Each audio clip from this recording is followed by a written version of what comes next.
Next, the Patricia Blake Parent Advocacy Award. In 2005, Pat Blake retired after 32 years with the Federation, where she has served in many capacities, including the Associate Director for several years. The joke around the Federation is that everyone works there started as a volunteer to answer the telephones. They came one day and they stay a lifetime. Pat certainly was a volunteer who became hooked by the Federation's mission and its work. Once she started advocating for families, she couldn't stop. It is that spirit of commitment and caring that characterizes the awardees of this recognition each year. The model for the Federation utilizes is one that thrives on peer support and parents helping other parents. Tonight, we recognize Barbara Popper, a parent advocate who is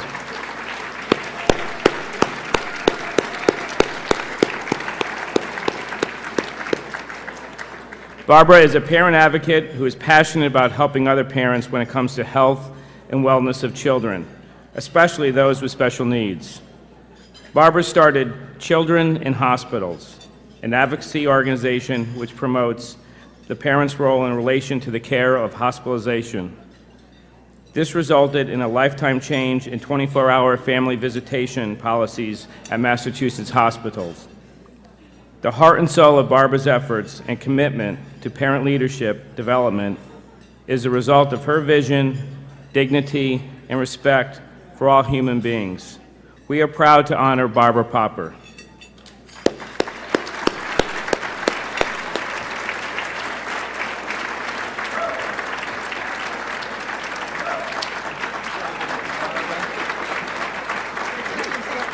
Yeah, get a photo first.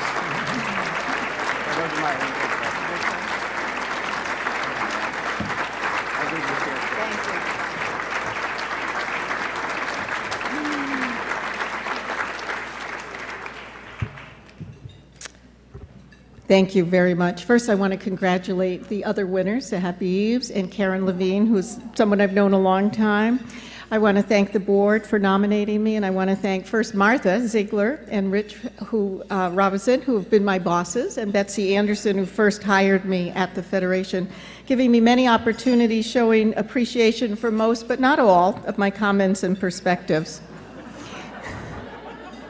I want to thank my friends and family who have come tonight, my two sisters, my husband Stephen, our 4 children, the impetus behind everything I've done in advocacy, and about whom I cannot tell funny stories because they're present. But I have many. My children grew up knowing their mother took issues seriously and would very likely turn up at school or town meeting or the State House or anywhere it was possible to have an impact. They were supportive of my being on the phone and at meetings, and now as parents themselves really understand more about the importance of the issues I've worked on. I found in my files a 1971 article in our local paper. When I was interviewed, it was titled, "Local Matrons Prefer Reason to Controversy," saying the old labels of busybody and do-gooder no longer applied. It described my activities then as more active, more vocal, looking for change in the 1970s. And so we worked for it. About 12 years ago, I was speaking to a graduate class at Brandeis about advocacy, and I was asked what kept me going, doing what I was doing through the decades. How's that for making you feel the oldest in the room? And that was a decade ago. My answer was that my struggles with hospital policies ended well. State regulations parents helped write mean no parents will be told any longer they must leave their child and observe visiting hours. But every day, other parents are calling, seeking support and information, often distraught as they tell their stories dealing with medical systems, school systems that simply aren't prepared for the needs of their family. They call because their instincts tell them to persist, to be tenacious, and to keep trying to get help for what their child needs. But they're often met with policies, programs, and most often attitudes that confound and block them. What they're looking for that the Federation provides is affirmation that their instincts are good, and that as parents they should be trusting their instincts as they work in those systems. That hasn't changed over the decades. The first brochure we had in Children in Hospitals, and I wish Leslie Rosenblatt were here with me tonight, said, "Trust your instincts." And it was a long enough time ago we said, choose a doctor, choose a hospital, which people can't so easily do, but trust your instincts still works. The parents want to be seen as credible and be shown respect, even when tackling areas where they don't come equipped with professional expertise. All of the projects at the Federation, the PTI trainings, Mass Family to Family, Family Ties, the Apple Parent Leadership Project, just to name a few of the Federation projects, help parents feel that with information and by gaining skills around communicating their needs and their child's needs, the playing field is a bit more level.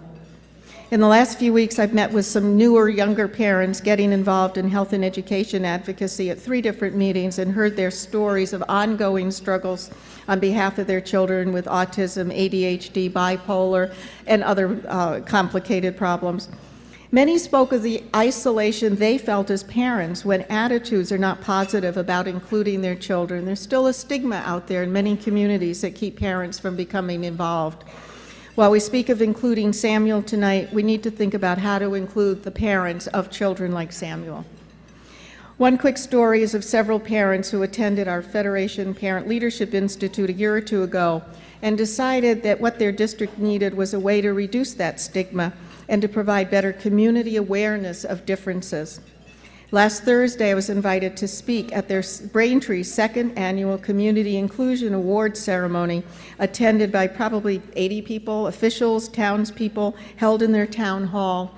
Each honoree expressed surprise for being honored for what they felt were not exceptional things that they had done to help children with disabilities be included in the community.